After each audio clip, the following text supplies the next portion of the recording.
Hi guys, Fonz here from Motorsport. I've got a custom from the Cent Lab and a few upgrades on this banger. It's not your normal LSA. We've got a Dart 427 cast iron block, upgraded supercharger with a Kong 2650. We've had the custom make, it's got a 112mm throttle body, custom make a MAF as well, 112mm by Motorsport. So we're going to run it up in the dyno. It's got an inch chiller as well. It's only on 98 fuel without an injector at the moment. It's got twin pumps, so this thing will go to E85, and we'll let the owner, he's got a wedding, go and take it and enjoy it, and then we'll have some other injectors in. This is a wheel dyno as well, so it's not hub dyno, so we'll give it a belt, and this again on 98 fuel. Just shows you the capabilities of the bigger blower compared to the small one. It can make a little bit more mumbo. Where they really shine is when we can put more boost and E85 with corn juice in it. So we'll give it a hit in the rollers and see what we can do.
Okay, impressive 814 rear wheel horsepower. That's at the treads, not on a hub dyno, so that's pretty impressive.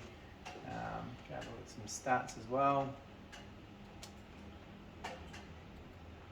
With the 2650, that was injected duty, so that. We're at about 16, 17 pounds, but they're more efficient than the small 1900 at that stage.